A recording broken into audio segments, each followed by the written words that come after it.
44. Itu harus dihafal doanya. Karena dianjurkan oleh Allah, Allah yang mengajarkan kepada kita. Apa bunyinya Ustaz? Rabbi auzi'ni an ashkura ni'mataka allati an'amta alayya wa ala walidayya ni'mataka an a'mala salihan taradahu wa aslih li fi zuriyati ini tubatu ilaika wa inni minal muslimin. Artinya bagus. Selama ini kan kita memahami doa yang paling hebat itu adalah doa sapu jagat atau doa Rabbana atina fid dunya hasanah wa fil akhirati hasanah wa qina adzabannar. Tapi ternyata ini doa bagi kita yang belum usia 40 dan usia setelah 40. Ini artinya bagus sekali. Apa artinya Ustaz?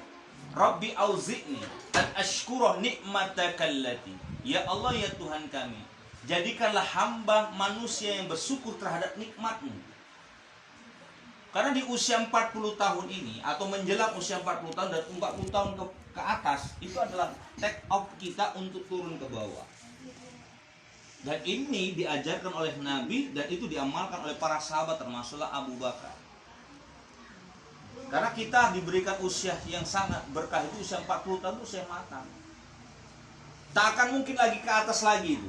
Maksudnya prestasi dunia itu tak akan pernah. Maka orang-orang tua dulu mengatakan usia 40 tahun itu usia matang. Kalau seandainya mengejar dunia, disitulah puncak popularitas kita. Kalau seandainya belum dapat popularitas kita, baik itu dunia ataupun ukhrawi atau batiniah kita, maka itu akan berat, prestasi akan kita raih. Karena apa? Di usia 40 tahun itulah penyakit sudah muncul. Semangat kerja pun udah rendah. Maka turun, mau turunnya mau cepat atau lambat, atau banyak jerjaknya atau banyak jeruji-jerujinya, tergantung kita. Itu doanya Pak. Rabbi auzi'ni an ashkura ni'mataka allati an'amta alayya wa ala walidayya. Nah ini yang penting. Di usia menjelang 40 dan 40 tahun ke atas, biasanya banyak anak yang durhaka sama orang tua. Saya ingatkan itu. Ini banyak anak yang durhaka sama orang tua. Karena kenapa? Di usia 40 tahun ini kan kita sibuk dengan apa? Keluarga kita. Sibuk dengan, kalau laki-laki sibuk dengan istrinya, kalau perempuan sibuk dengan suaminya dan anak-anaknya. Maka di usia seperti masih ada orang tua kita, kebanyakan anak itu durhaka sama orang tua. Maka ya Allah, jadikanlah hamba yang bersyukur terhadap nikmat-Ku, ya, nikmat yang sudah Kau berikan, dan jadikanlah orang tuaku itu jadi ladang ibadah bagi kita. Nah ini. Jadi ketika kita menjelang usia seperti itu dan usia seperti itu lagi, usia 40 itu, jadikan orang tua kita ladang ibadah bagi kita. Kenapa demikian? Di situ Allah menyebutkan an a'mala salihan taradahu wa aslih li fi zuriyati. Jadikanlah hamba ini Allah di usia 40 tahun itu menjadi orang-orang yang senantiasa an a'mala salih, orang yang beribadah. Maksudnya apa Ustaz? Kalau Abu Bakar yang diajari oleh Rasul itu di usia 40 tahun, Abu Bakar sama Nabi Muhammad jaraknya 2 tahun aja Pak, lebih tua Nabi Muhammad. Jadi Abu Bakar itu di usia 40 tahun, apa yang dilakukan? Diajaknya keluarganya itu memeluk Islam. Kalau dulu zaman Nabi seperti itu, diajaknya orang tua yang memeluk Islam, anak, istri dan seluruh keluarganya masuk Islam. Maksudnya apa? Di usia 40 tahun itulah, atau menjelang usia 40 tahun dan kita sudah berkeluarga, yang paling utama yang harus kita rangkul itu adalah keluarga kita. Ya. Kalau suami, jadikanlah istri itu senantiasa beribadah kepada Allah.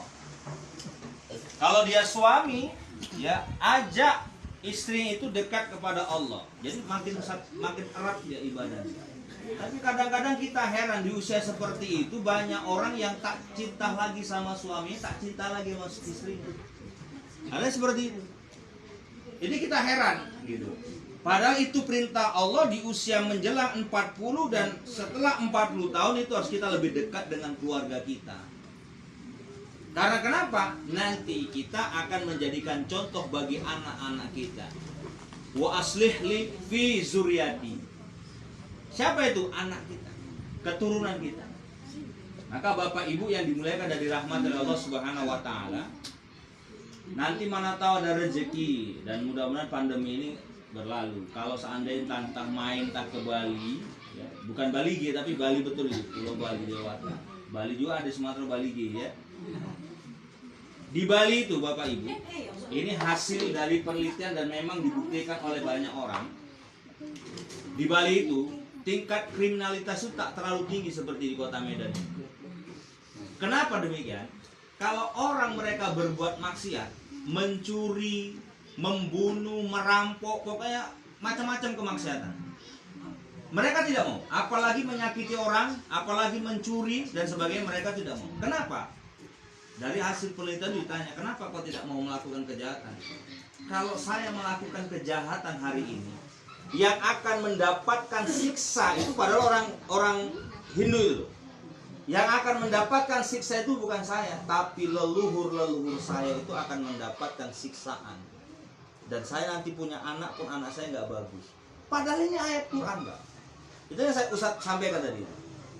Maka disinilah tatkala kita di usia 40 tahun menjadi keteladanan contoh bagi keluarga, terutama anak, istri, atau suami dalam keluarga itu. Bukan makin menjauh kita. Kadang-kadang kita sudah anak banyak, sudah mau dewasa, tak ada lagi cinta sama keluarga. Bagaimana datangnya itu? Ini kita bingung. Dan ini banyak kasus kejadian Bapak Ibu. Ini mohon maaf. Ustaz ngisi tablik akbar di Kabupaten Langkat. Seluruh guru-guru SD dan SMP kumpul di masjidnya besar. Kepala dinas ada di situ. Apa disampaikan kepala dinas? Saya sedang menandatangani ada kurang lebih 36 kasus perceraian guru dengan guru. Saya tanya habis drama itu, betul ya Pak Kadis? Betul. Masalahnya apa? Ya itulah Pak Ustaz. Kadang-kadang kepala sekolah cinta sama gurunya. Kadang-kadang guru cinta sama muridnya. Kadang-kadang nanti perselingkuhan sesama guru. Persoalan apa? Inilah. Ini mohon maaf Bu, ini yang sering terjadi kepada kita. Sehingga rasa cinta sama keluarga itu berkurang. Ya, berkurang kita dengan hal itu. Maka dari itu, Bapak Ibu yang dimuliakan dari rahmat dari Allah Subhanahu wa taala, ya, seharusnya di usia seperti itu kita makin dekat dengan keluarga. Karena itu ada doanya. Baru yang terakhir, inni tubatu ilaika wa inni minal muslimin. Ya Allah, jadikanlah hamba ini selalu bertobat kepadamu. Dan nanti di akhir kematianku Tuhan, jadikanlah aku orang Islam yang betul-betul beriman. Kalau nggak kita lakukan tahapan-tahapan seperti itu, saya pastikan Bapak Ibu tidak akan menjadi orang yang beriman ketika mati. Karena kenapa? Kita sibuk dengan dunia kita. Kita sibuk dengan syahwat kita sibuk dengan nafsu kita, tak mementingkan urusan keluarga. Karena betul kata Allah, ku anfusakum wa ahlikum nar. Kapan? Di usia 40 atau menjelang usia 40.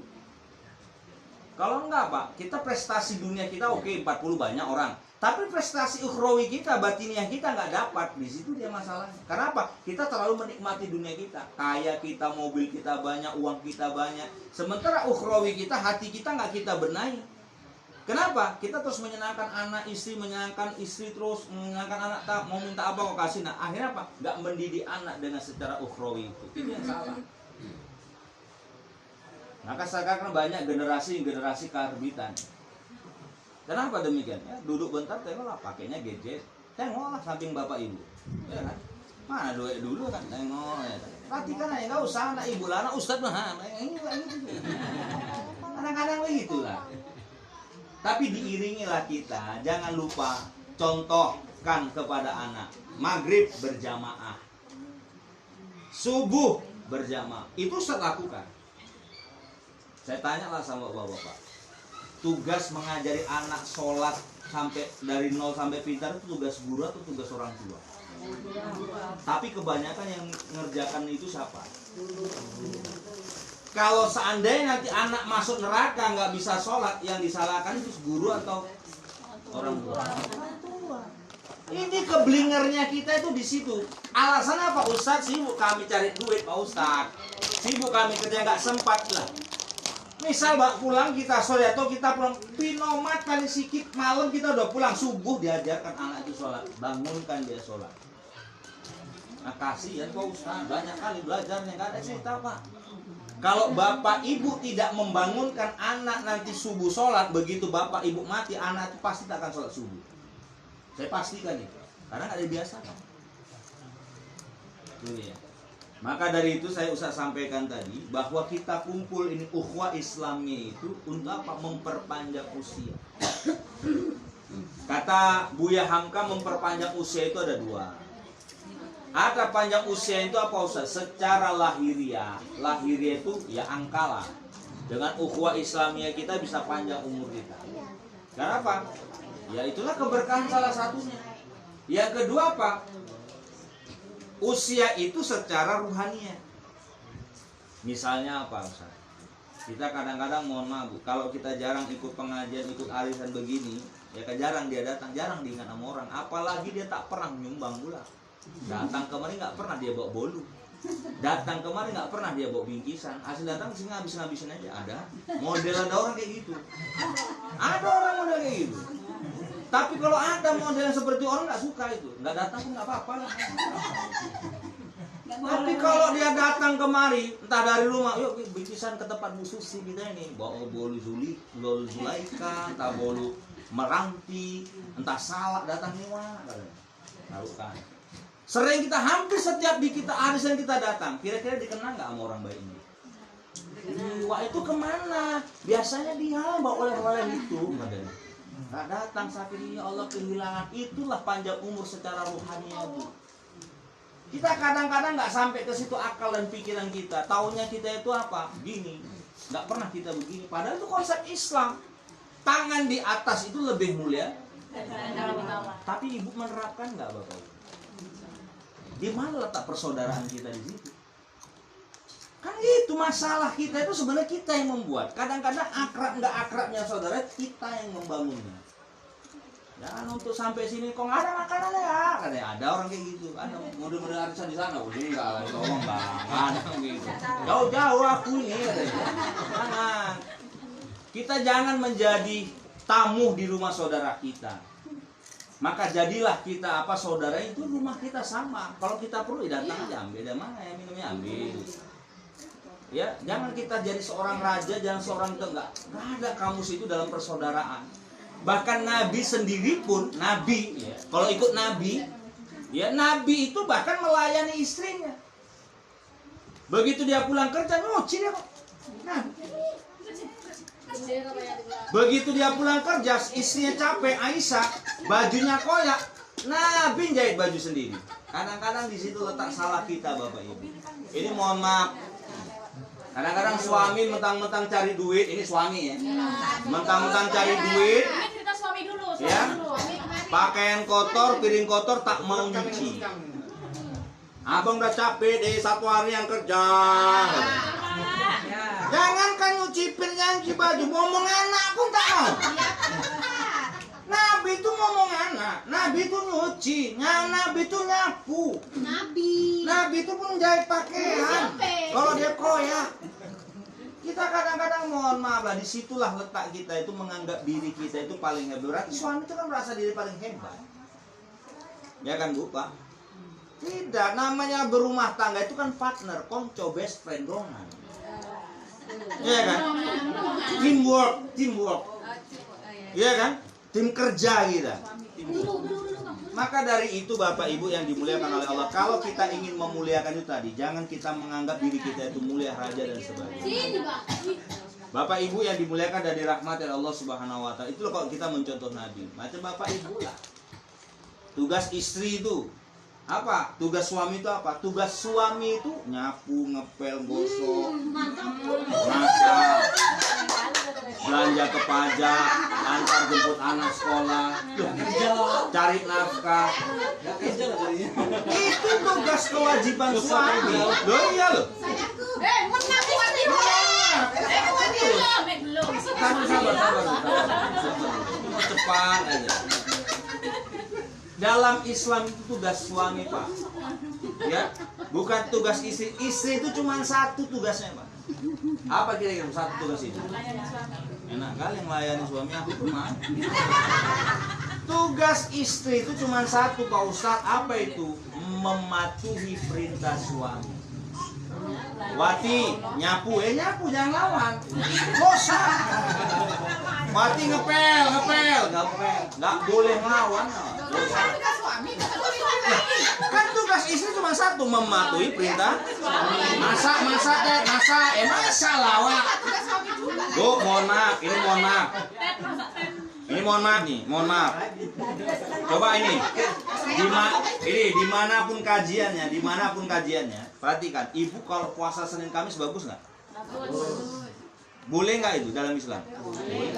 Tapi kalau suami nanti pas pulang kerja jam 12 siang, cenut dia. Batalin katanya. Ibu mau tetap puasa? Haram dosa, berarti bos patuh sama siapa? Suami. Kan betul kan? Ibu misal ngaji, ada pengajian perwiditan, ya kan, bagus nggak ngaji itu? Nah kalau suami nggak boleh, mana boleh awak bikin? Maka dari itu